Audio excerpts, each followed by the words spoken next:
welcome to Warwick Zoom Garden Plot Season 4, Episode 12, the last episode of Season 4. And we're going to talk about tonight's agenda. We're going to go over Grow Local Green Relay, Common Ground Community Garden, and the Warwick Community Garden, and just, with just some pictures where we're at, what we're doing, how we're kind of wrapping up the season. That's going to be the focus of this episode. Some announcements and Q&A is always very welcome. So unfortunately, our garden is fantastic, and I am just a very bad picture taker, so I will try to even make my own picture seem interesting. We'll start with me. So we're really doing the closing up concept. Well, I just showed this. We have a few, but I want to show this in my own particular backyard. One of my favorite perennials to grow is a Jerusalem artichoke or sunchokes, however you want to say it. It seems to be 10 different names. And I didn't get a great picture, but as you see on the one side, they get to be very tall, pretty, sunflower-looking type of flowers. Definitely don't plant them any place where you have any, I have a really good spot there because there's like concrete walls and everything around them, so they can't spread. But they're underground tubers, and they will spread very aggressively. And then you pull them up, and you can see they're kind of attached to the roots of the sunflower, like a little nodes. And I got my little bunch there, and I leave a few in the ground because they'll come back. All you need is 1 or 2, and you'll have like 40. So you don't need to. Again, I started this with Bill Makowski, gave me 2 at a Sustainable Warwick meeting years ago, and since then I've been propagating them, and they are, I think, very tasty. They do call them fartichokes because they're a bit gassy, but I think they're a really nice something to have in the garden because they are. I always try to promote native perennial things. So I just wanted to show you my own backyard. If you look closely up here at the top, you can see they are like little sunflower. Yeah, they're like teeny tiny sunflower. This isn't a good shot of them. Yeah, Maybe yeah. it's late They in the kind of season. just Maybe they ended. passed. Yeah. Yeah, they just ended, but right. Otherwise, they're very pretty little sunflowers. And so they are related. And they are related to the sunflower, if I'm not mistaken, right? I don't know, but they do look like sunflowers, so they're pretty. But they would definitely, don't put them in the middle of your vegetable garden because they will go underground and really spread, and you'd be pulling them up all over the place. So put them in a container or somewhere where it's controlled. Ted, I have a question about those. Yes. I planted some last fall or something. So they bloomed and they're there. Do they stay in the ground over winter, or do I need to dig them up now? I don't know. No, I believe they'll stay. I mean, I usually just dig them up when I see the sunflower things die out. But like I said, I do leave, 5 or 6 in the ground, and they will propagate. So okay. They seem to survive. I've never, done that as a strategy, like to just leave them. And again, you have to understand where do you have it, in a container or a good spot? No, they're in the ground, but I put them. You had told me how aggressive they were, so I put them in a very inhospitable spot in the garden. Lots of sun, but not one of our most fertile areas. So I'll dig up a few of them and see what happens. See, cool. Again, you can try to have a nice little meal out of them. None of us have ever eaten them. Bill Makowski's advice to me on that was that you can, if you have a big patch of them, you can dig up half of them now and then sort of like cover them with, mulch them well, and then dig up the other half in the spring before they start sprouting. Okay, great. Yeah. Great. But again, you could roast them, you could grate them, you could, they're very nice. What do they taste like? Hold on a second. Simon has raised his hand. I think we should go to him next. Oh, sorry. No, I'm sorry. I just really wanted to know if you wanted to contain them without putting them in a container in your garden, how deep would you need to put something underground to contain them? I got to tell you, they really are a carrot. They're like funny. Again, I have them in this corner, and I have a giant tree stump on one side. I have like a drain on the other side. But even then, I found them like they are very aggressive underground. So I would, if it's an area that you definitely don't want to spread, I wouldn't risk it. I definitely find them to be very. I had direct experience with this. Because I'd planted a few on this one sort of dirt mound. They had done some work on it in our backyard and left this big pile of dirt, originally 8 feet high. And so I planted some on the side of that. And um, one thing that happened was we had voles back there who dug some up and stored them in places. So Oh, that no. was one of the ways they spread.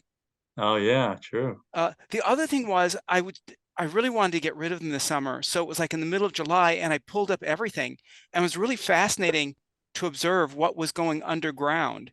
And it was like, so besides these, they would be, you see how this little thing is stringing off here? They would be going 2, 3, 4 feet and have other sort of bulbs starting to form like partway through those. So, now Chad says he leaves 1 or 2 or 5 or 6. No, he thinks he's left 5 or 6. Yeah, exactly. He has left 25. Exactly. Huh, interesting. Right. It's funny, like you think you're done, and then I'll dig a little more, then all of a sudden I'll find like another 12. It'll just be like, oh crap. But I didn't even, to be honest with you, I didn't even dig that carefully this year. But again, I have it in a spot that I don't care that much, so I wasn't going crazy. But yes, they definitely are very stubborn and know what they're doing. Know how to survive. I should have taken pictures when I dug them up last summer, because they're underground rooting, but it wasn't like an asparagus that's going to travel like below an alleyway and pop up in the next yard. Right. Yeah. I think if you put like a fence below the soil about 1.5 feet, you would stop them. Yeah, I'm guessing. You'd probably be If you good. did like a fine hardware cloth, that would stop them. How would you say they taste like? I'm very bad at describing flavor. I would they're like a tuber. Like a potato and an artichoke combined. There you go. That's a good. Who said that? What does an artichoke taste like? Now you. Now you're asking. Okay. It reminds me a little bit of like the texture is a little bit more like watercress, water chestnut, than potato. It has sort of a crisper texture to it. Yeah. I would definitely prefer baking it than eating it raw or something. Yeah. But sometimes I just like grate it on something just to like throw it in, just to kind of mix it in with something, because it has a lot of, it is very nutritious. Could you chunk it up and throw it in soup like as a vegetable? Yes, turnip? you could. Definitely. Right. You could really do almost anything with it. It's not difficult to eat. It's like beginning. We don't eat. People don't use it that much. So I guess, if creative as you want to be. I'm just not that creative. So I either bake it, roast it, or I'm going to throw some in the next batch of soup. And see Yeah. what they taste. All right. So then I laid down some cardboard. Usually I get more cardboard. And then I asked the Greenland Tree Service to drop off a bunch of wood chips, because our pathways are getting all the wood chips and everything broke down, and they're starting to grow out of the pathway. So I want to just kind of reinforce this. So we did that on Sunday. As you can see, we have marigolds growing beautifully along the path. I know I should have, again, horrible pictures. We still have a lot of peppers coming up, cayenne peppers, put a lot of hot peppers in there. Now on what Michael's pointing to with the arrow, we had ground cherries this year. I say we had we had a ton of ground cherries. I don't know if you guys ever tried ground cherries. Never. They look interesting. And it's almost like in a tomatillo family with like a little papery cover. Oh, yeah. And then in there's like a little yellow.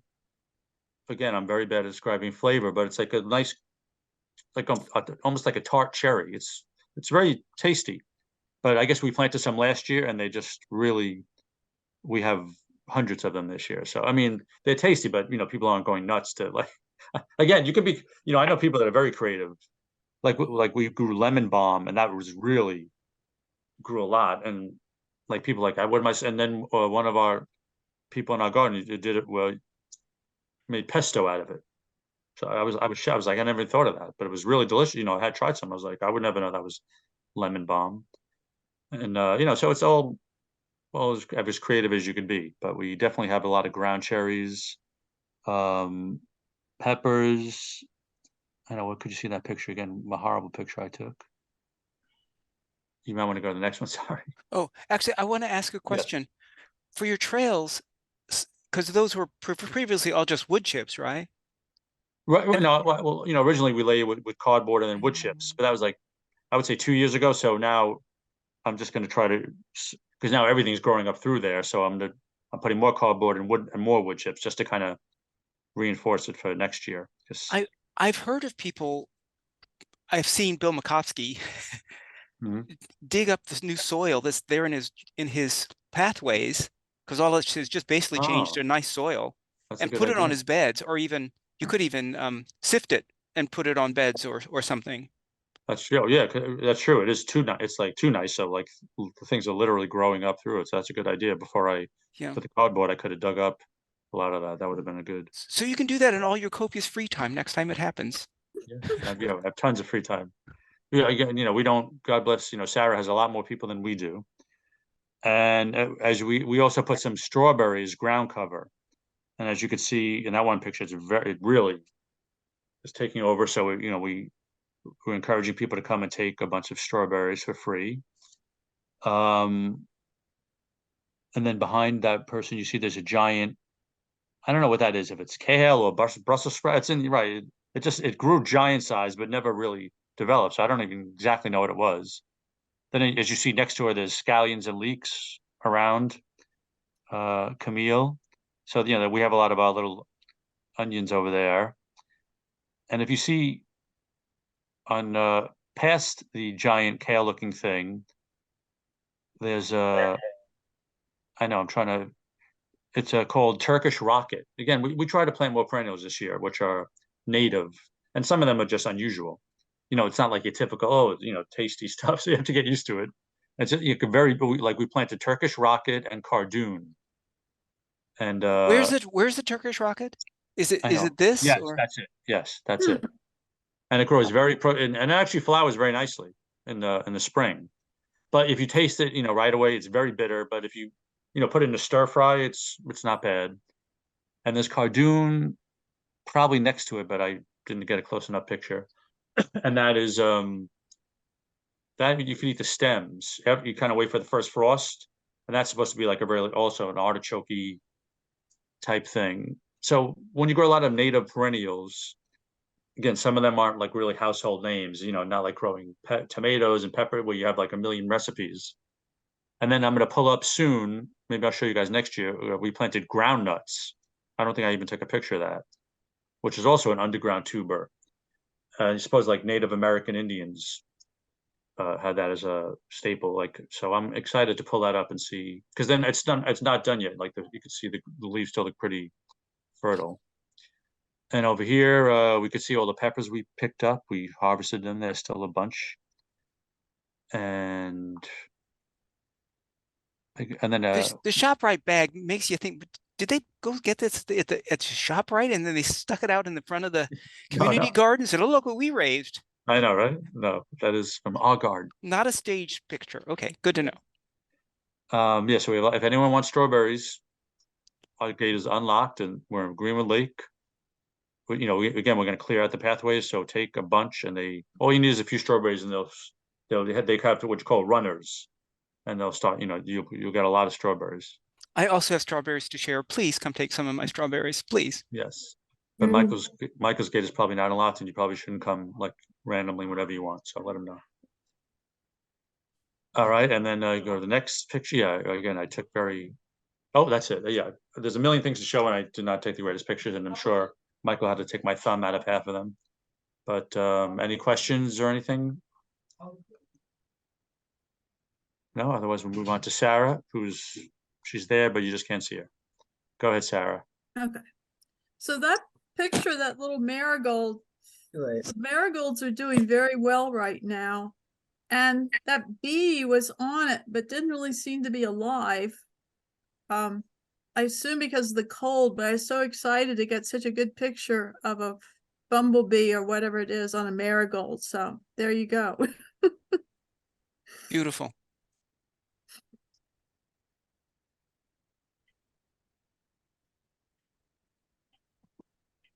So, Sarah? Yep. I was just waiting for the picture. Okay, I've changed it already. I thought it's just coming up on my end. All right. So this is last weekend we had our sweet potato dig. And I'll talk about the picture in the middle later. So I couldn't get the pictures in order, but we have an orchard and a garden. And in the orchard a few years ago, because a number of the trees really weren't good anymore, we had to move the orchard one time. So we put in a pretty good sized bed that we grow garlic and sweet potatoes in. And we put in, I think, about 75 sweet potato slips this year. So the sweet potato harvest is one of our fun activities. For those of you who are new, we are a group garden with no individual plots. And we have, I don't know, maybe 30 members on the books and about 15, 20 people who come on a regular basis. And we work as a group. We work 2 days. Well, we work Friday. Very few people come Friday morning, and mostly we work on Sunday morning. But the sweet potato dig is always very exciting because you're not allowed to harvest sweet potatoes on your own. It must be done as a group activity. The reason for that is they have to be dug fairly carefully, and if people just go in and start digging and don't know what they're doing, they're going to stick their spading fork down in a sweet potato and ruin it. This year's crop was pretty good. It was a little dry, so they were smaller than usual. These are Mahan sweet potatoes. And what you do is you build these big rows, which are mounds, and you plant your sweet potatoes in the mounds. And then all you have to do is keep them irrigated. And it was very dry this summer, which is why they think they were smaller. Then this time of year, I go out and peek one day and see if there's sweet potatoes, and we call in the troops. So this is the first step, isn't in this slide. You cut all the vines off at the stem and get that all out of the way. And then to dig them, it's kind of like digging potatoes, but you have to be a little more careful and dig a little further out because they tend to run out into the mounds. So there you can see, we're digging up the sweet potatoes. Next.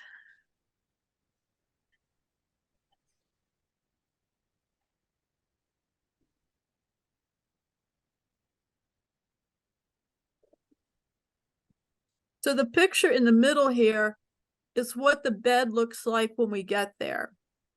And I always joke around with everybody, it's our time to be field hands. So this is everybody out there cutting the vines off.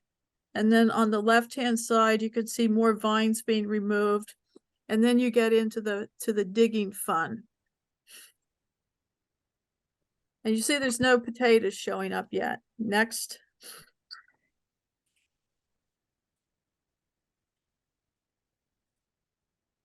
Nice. And then you see the excitement of the big potato on the other side.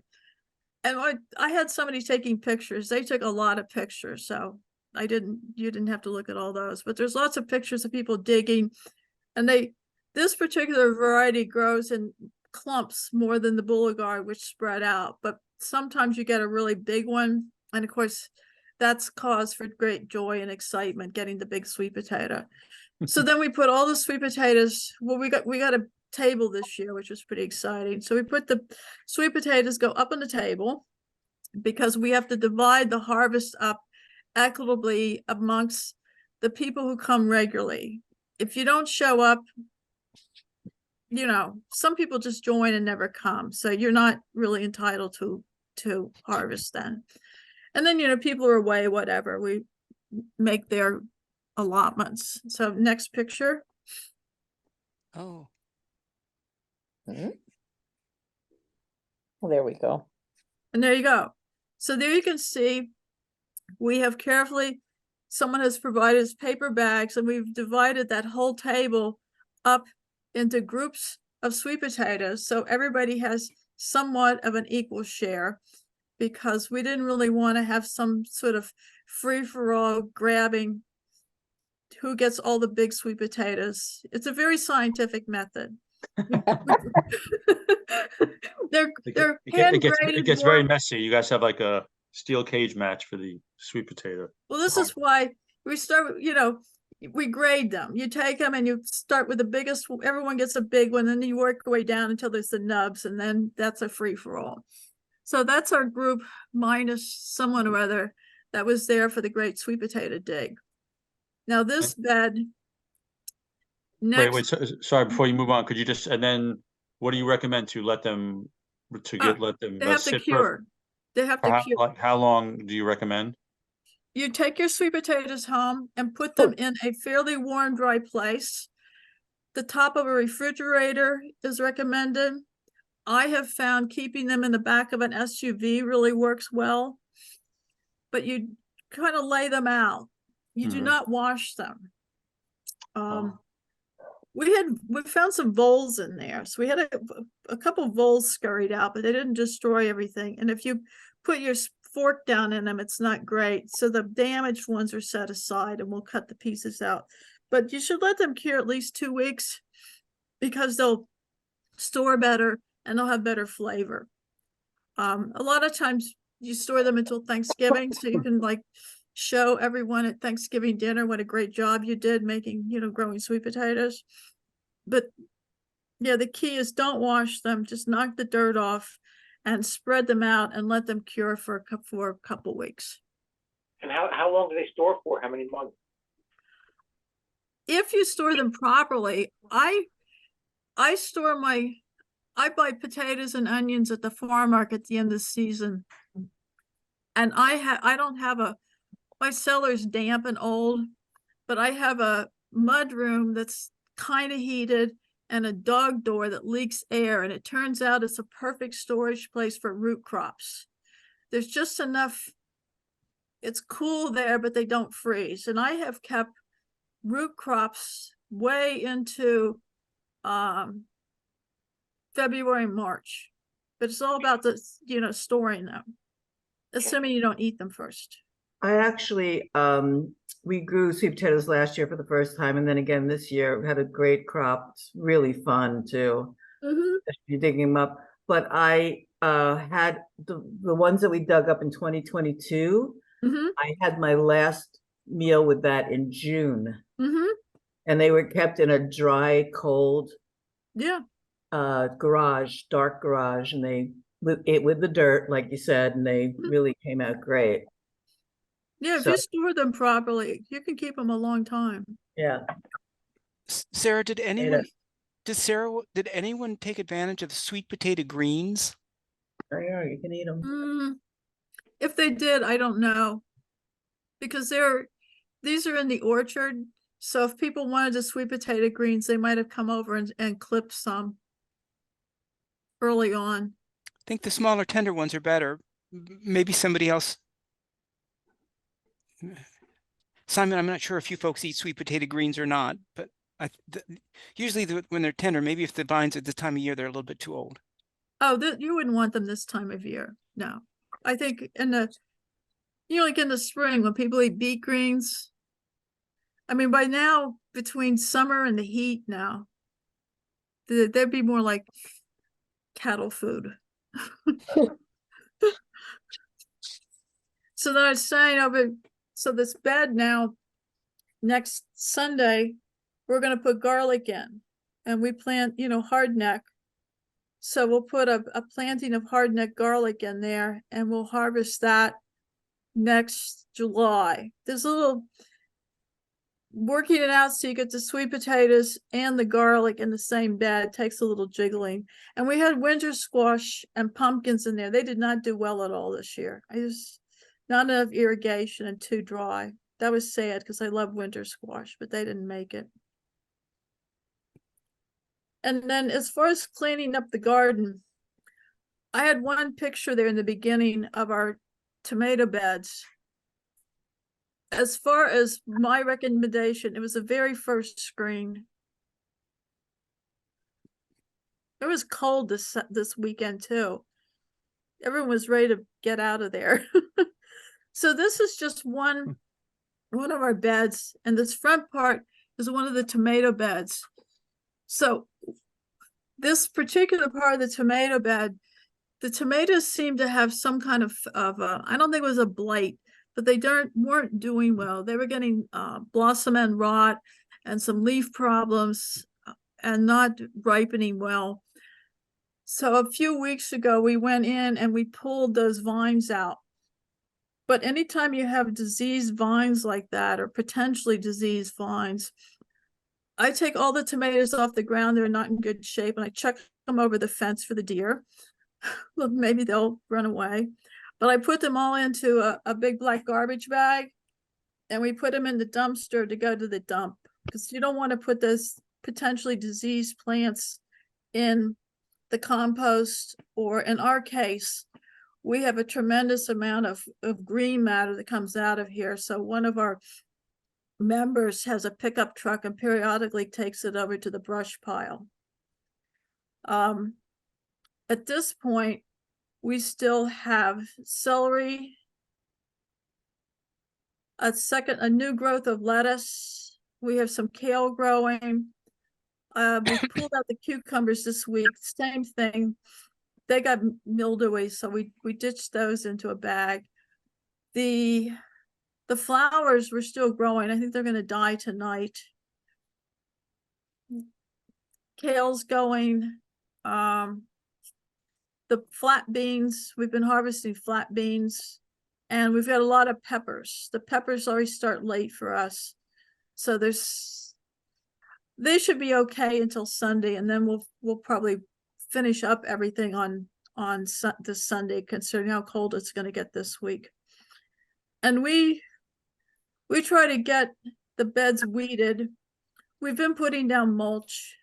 There's a lot of time this year spent on the orchard, a huge amount of man hours on the orchard, and they mulched all the orchard trees. So that's done for now. And we'll see how much we can get done over here before it's too cold. And another interesting thing is we had such an unusual year that the rhubarb's that big plant kind of the rhubarb was not good this spring. You may remember it was very dry this spring, and it had a terrible texture. So after the rains came, that rhubarb is okay now. So you don't want to harvest too much rhubarb this time of year, but we've been harvesting the rhubarb. And that's what I can think of. So thank you. All right, like I do. So you put your garlic in. Would you say next week you're going to put it in? Sunday, the garlic's going in. Yeah, so yeah, we put garlic in as well. So that's something everyone might want to think about. You could put very simple. I don't buy them from any type of seed company. I go to J&A Farms over here in the farmers market, and I buy a bunch of cloves, and we put like 50, 60, cloves. You put the pointy side face up, right? Yep. Yeah, a few inches apart, and they'll come up, and then you get garlic scapes. Make sure to cut the scapes, and then you should have a nice clove of garlic in July. So, and it helps keep the critters away, so they say. What variety are you growing? I don't even know. I should ask the guy from J&A. I'm bad. No, we have. I got some German hardneck from Pine Island, and then I got some Muzak from Johnny's, and then we have a couple of members who are real garlic aficionados, like out of control. They grow mountains of garlic, so they went down to the garlic festival. And got us a few different varieties, down there. So that's a great idea. Yeah, next year maybe we'll. It's nice to try the different varieties. Yeah, that's true. Yeah, but it's a great thing to grow because it's really easy. Yes, very. You just literally put it in and it comes up. It's just a matter, you have to realize you're going to, a large chunk of real estate is going to be taken up for a long period of time. The same with the sweet potatoes. You're not going to be able to put a couple, 2-3 crops in there over the course of a summer. Right. Right. You try to put the garlic in a place where you're not going to want to put a tomato bed, because again, it won't come up till July. So sometimes you forget about it. So when you want to plant for spring, your garlic is still going to be there. So you really have to plan where it goes. Right. And people grow it in containers too. That's an idea. Well, thank you, Sarah. Looking great. Thank you. You're the sweet potato. I want to say questions this. for Sarah? I want to say this one picture is really a great season ending picture. Highly recommended for all community gardens to get a picture like this. It is very nice. And we will have question and answer later, but why don't we go to the our shimmy in place? Chad, do you want to explain that to the people who are new here? So we all spend a lot of time now and sitting in front of computers or Zoom meetings. So Michael has established that it's important that we get movement.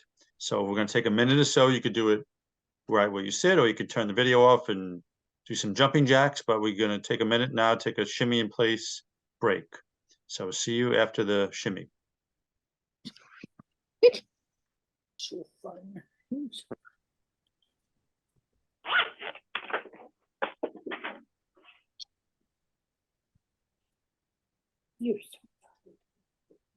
You're so much fun. You're so much fun.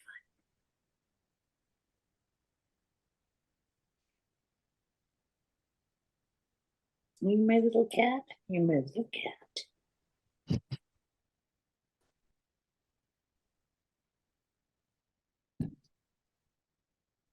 Ah, good dog, good dog. Boy. All right. We're shimmied. Okay, now we have announcements.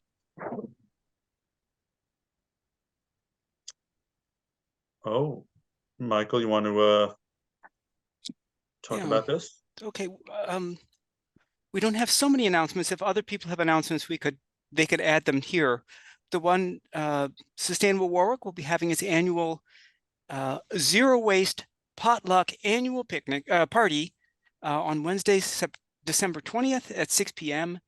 RSVP to me or anyone in the steering committee or anybody at Sustainable Warwick, and we will make sure you get all the details about the place and time. And then the Cornell Cooperative Extension has a couple events of interest. One is they're integrating native plants in your garden, and that's November 1st at 9 a.m. And then December 9th, they'll be discussing backyard maple syrup. What a sweet topic. Michael, I brought my friends with me. You want to see? Can you zoom in on me? Oh, wow. Can you... Okay. I'm going to stop sharing screen, and I'm going to. Oh my God. That's a serious. So yeah, these were cover crops. I just happened to come across them, and I'm going to use these in soup. I'm going to make some soup, and I figured let me grab these and pull them out. So this is how big they are. Oh my God, that's a lot. Don't hit your wife in the head with one of those, right? Mark. I think it'd be the opposite. I think she grabbed it. Exactly. That is impressive. I would definitely pose for that picture. Sorry to break in. I stepped away shimmying. What is that vegetable you held in your hand, Mark? I'm going to say it wrong. Daikon radish. Daikon radish. Yes. Oh my God, those are huge. Michael, could you take that should definitely be a Zoom garden plot shot, featured photo of Mark holding those daikons. Mark, you were saying something about you use them as a cover crop. Can you just talk a little bit about daikon radish as a cover crop? Yeah, I'm big on cover crops. So at the end of the year, what I do is after I'm done harvesting whatever it is, the last harvest, I put down a cover crop. So I use turnips. I use purple top turnips, daikon radish, oats and peas, clover. So in this one spot, I put the radishes. What they do is they burrow. I mean, you can see how big the roots are. They burrow down, and so it's great on compacted soil that's compacted or that needs to be broken up, a clay soil. They'll burrow down, and then when the first frost hits, or when we get really hard, I shouldn't say the first frost. When we get really hard freezes, when it gets down like 10 degrees or whatever, they die, and then they just rot in place. And in the springtime, there's no residue. It's all gone. It's just a beautiful bed. I never even thought of that for a cover crop. That's really intelligent. I think Simon's wife, I'm assuming that's his wife with him, maybe it's somebody else, but whoever's with Simon just got back. Can you hold your daikon radish up again, please? Thank you. Oh. Thank you. This is Oh, wow. It's my wife, Martha. I've grown them big, but not that big. Wow, that's amazing. Wow. And I like the Yeah. purple ones too. Yeah, I saw this. It was like maybe this much out of the ground, and I'm like, I'm gonna pull that out and use it for some. I'm on a diet where I eat a lot of soup. So I'm like, Soup. Mark turns everything into soup. Anything you want, he'll make you a soup. Name the food and it'll be soup. Can't go wrong with soup. So Mark, that's edible? That size radish is still edible? It will be after I boil it for a couple hours. Yeah. A couple hours. So wait, Mark, if you plant it as a cover crop, He says he leaves it to rot. and it'll rot. I'm sorry, I missed Yeah, that. it's really It won't last there in for the the soil, not for consumption. But I do pull it once in a while. Pull one out, but it's basically to improve the soil. So when did you plant that? August. I think the second week of August or the third week of August.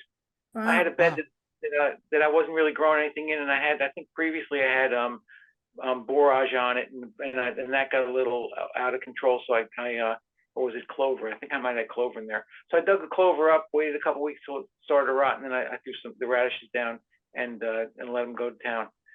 And they That's got, right. I never. That's a good idea. I never heard of radish. I never thought of radish or. I I always think of more of a clover or vetch or. Yeah. that's interesting. There's a website I can show you that sells seeds that there's they probably have about 50 different types of cover crops. Things like gourds are cover crops. They use gourds as crops. Well, I use marigolds as cover crops. I used cornflower, like bachelor buttons. I've used flax. I mean, anything really can be a cover. Basically, just let. Yeah, I guess so. I never thought. Right, like in our garden, we leave a lot of stuff. We pull up tomatoes and other stuff, but we're going to leave a lot of stuff in the ground for wildlife. Then I usually cover mine with our beds are a lot of we're going to put a layer or two, inch or two of compost on each bed, and then we're going to layer up with a bunch of leaves. When I go around town stealing people's bags of leaves. That stuff is yeah. I think cover crop. Mark, I'm really hung up on those radishes. Yeah. 2 months, you put that in the ground, and it's 2 months later, they're that size. Do you add anything to the? This is not nothing. It's just basically planting the seed, and that's what happens after 2 months in your garden. Yeah, I'd say I put it in probably the middle of August. Let's say the middle of August. Wow. By the way, Mark, if you want to get away from soup, daikon radish makes great kimchi. Yeah, I don't know what kimchi is, but It's a very spicy Korean. Yes. Kind of. Yeah, fermented. Yeah. It's delicious, but definitely strong. For folks, does anybody have? We had two follow-up questions, but does anybody have any other questions that they want to ask before we get to the two that were sort of planned for tonight? Does anybody have any questions they want to raise? Even about closing up a garden for the season, any type of thoughts of cover crops, what are your strategies? Anyone has any questions like that? Oh, excuse me. It's okay. I have a question about the sweet potatoes. What, like, do you, Sarah, do you plant them like regular potatoes where you chop up the sweet potato and it has an eye and you stick it in the ground and kind of thing? No, not at all. Actually, sweet potatoes are in the nightshade family. They're actually related to tomatoes. And what you do, you can grow slips. I don't grow slips. I order my slips I get things from Johnny's down south or somewhere. So these shoots come in the mail. You get them like around the end of May. It's a shoot with a leaf on it and some roots. I put mine in some water on the windowsill, usually for a week or so, to get them a little stronger, depending on, what state they're in. They come pretty in good shape, but what you do is you build these mounds, mound up the earth because you want a loose soil for those tubers to develop. And then you plant the shoots. I put them about 12 inches apart at a zigzag. So if you put them on the side too, you get more cover more space. And then, you know, you just leave them.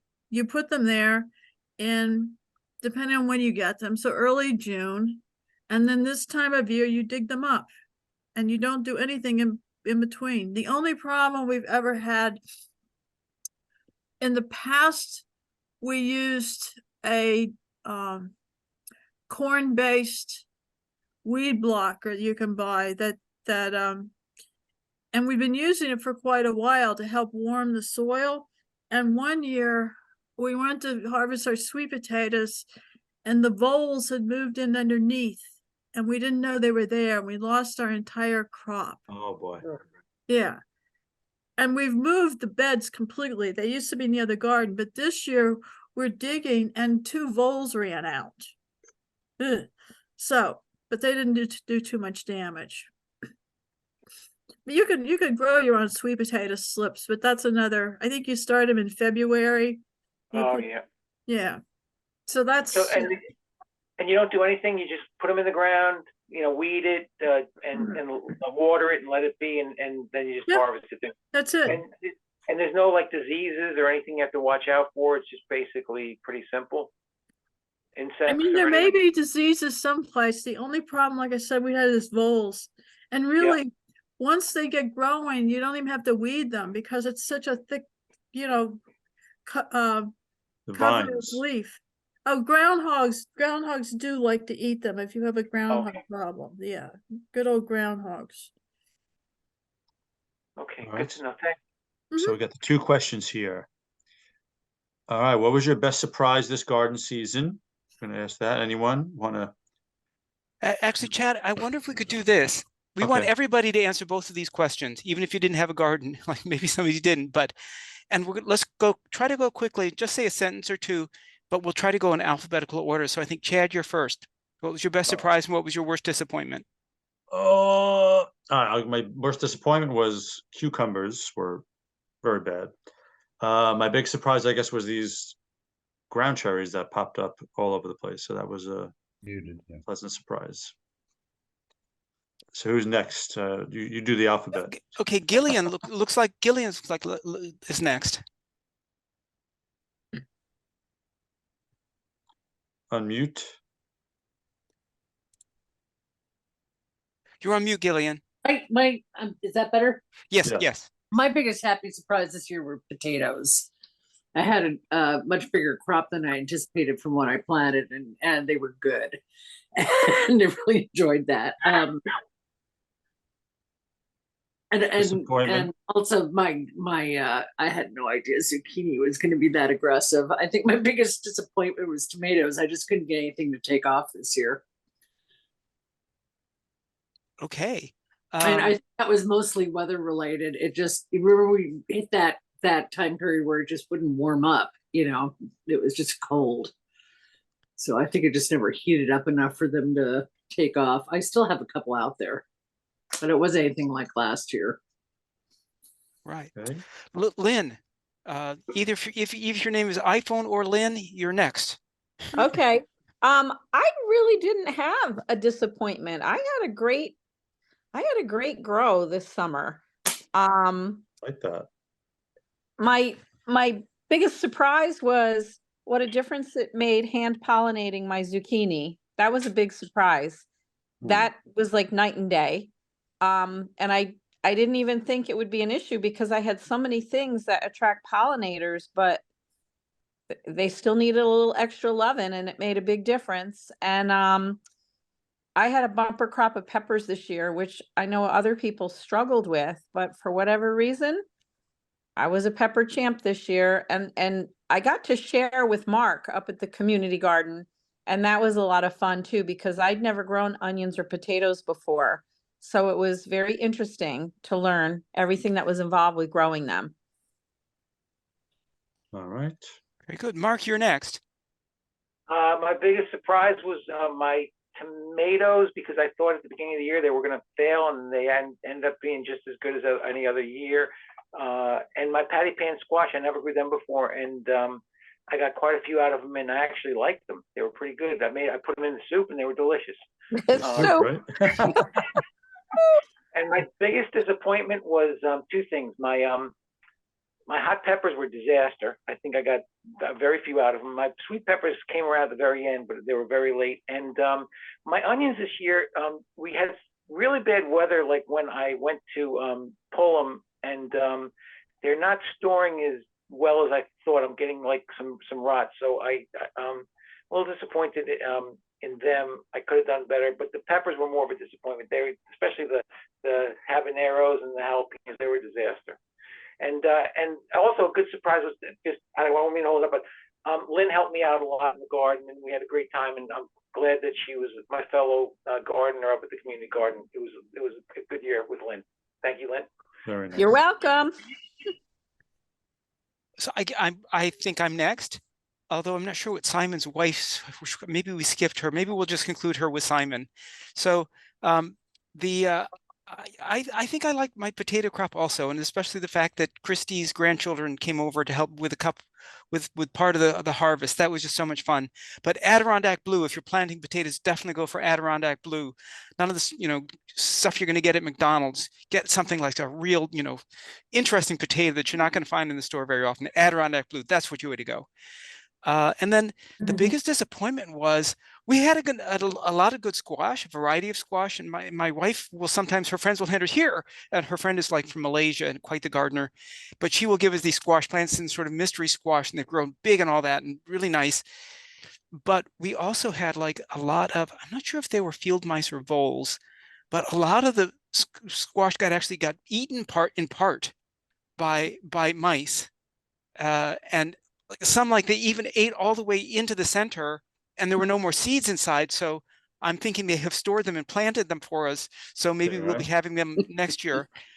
Anyway, that was my up and down. Patricia, you are next in the alphabetical order. Okay.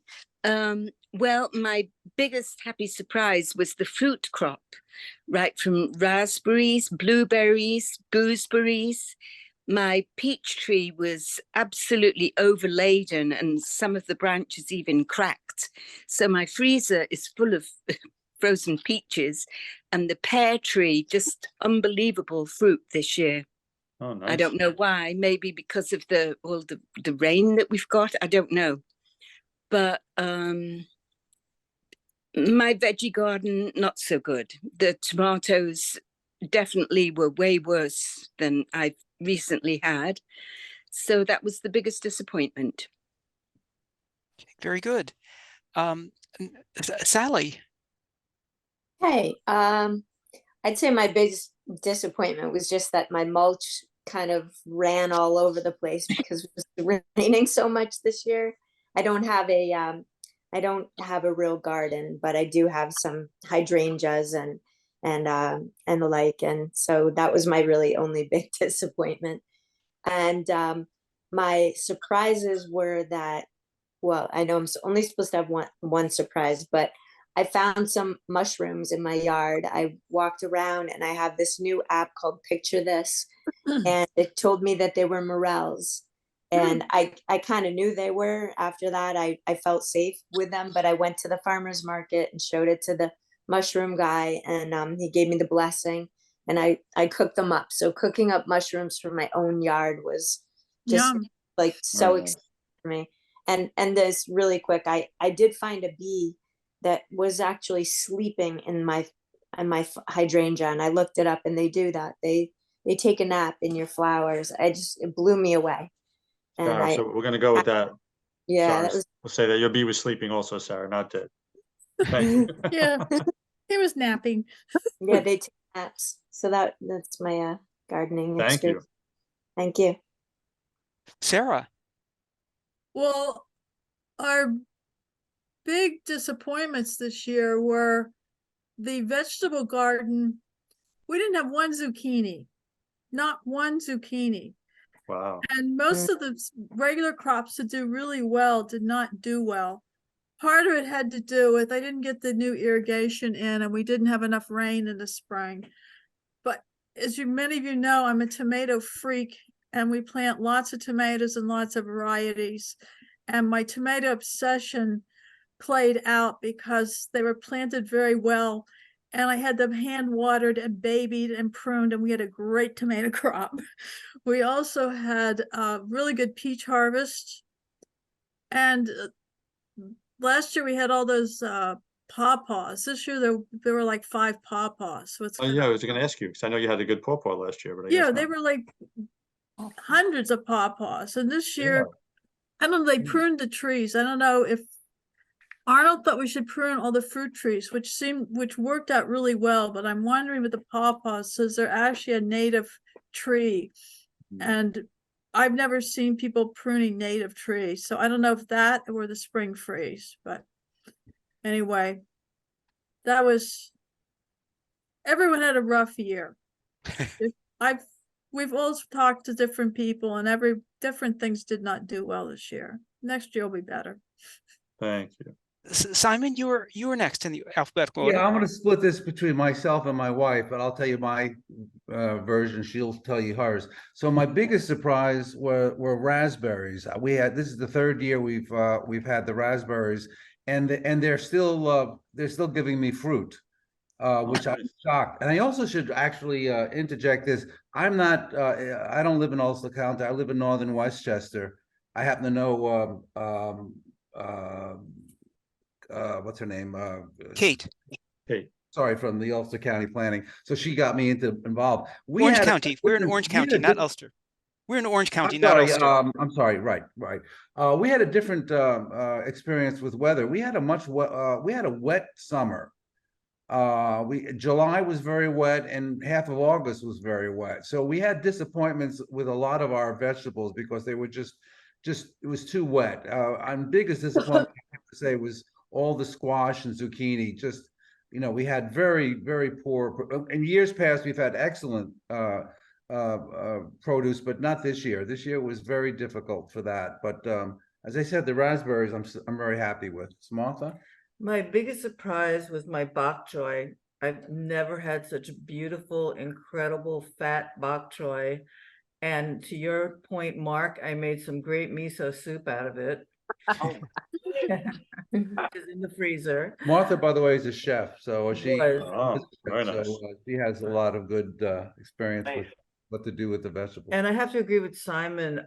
I think we have to figure out what to do with the vine borers, because that's what's getting to the squash and the pumpkins and the butternut and the spaghetti squashes. And we got a few out of it, but it just was abysmal. So, and I think someone else said that they loved winter squash, which I do also. So that was really sad. But the sweet potatoes and the potatoes this year were great. And actually, last year with the sweet potatoes, we had woodchucks that were eating. Oh yeah. We have a chain link fence 6 foot high with a little 45-degree angle on it, so it keeps the deer out. But the woodchucks climb right over that. But also we have one that we have it going down about 18 inches. We dug it out, and he had gone down 4 feet. He had gotten into Oh it. my God. So last year they actually got into our sweet potatoes and partially eating But them. they didn't This year we moved the sweet potatoes to a different part of our garden, and they didn't. We didn't have any problem with woodchucks this year, so that was a good surprise.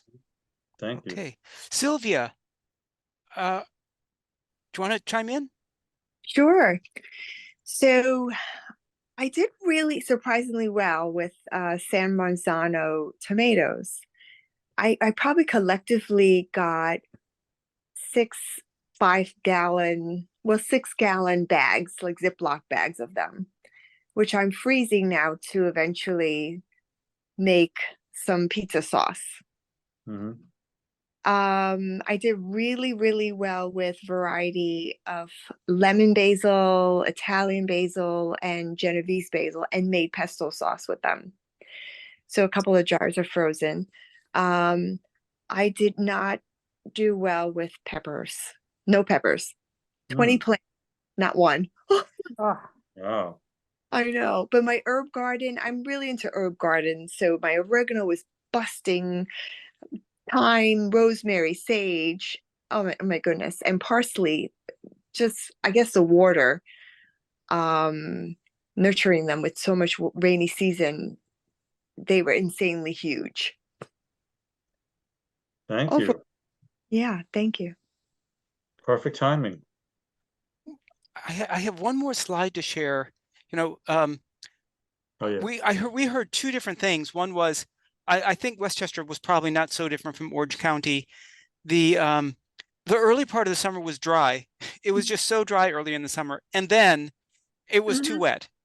So I think we both had the same thing. But when people talked about, oh, it was so dry, and then I think that people were talking about the same summer. It's just the different parts of it were excessive. We sometimes like to share this. Everyone talks about the weather, but nobody does anything about it unless you're like really into doing something about climate change. But of course, the climate isn't the weather. I like to get these off AccuWeather. It looked to me like maybe the 19th, they're forecasting the 19th will be the first day there's an actual frost here in Warwick. Of course, as time gets closer, it could be different. Note that the scale on these two is not the same. So this does not mean November 1st is going to be a lot warmer than the other days. It's just that it's and that, I think, is the end of our Zoom garden plot for the season. Does anybody have any closing statements to make? I just want to say thank everyone for coming. Even the newcomers, feel free to spread the word. And even though we tend to be, focused on a smaller area, we're happy to welcome some people not far away from. But well, thanks for coming. And hopefully we're going to start our new season 5 in probably March, I guess. I forgot. And April, yes. March?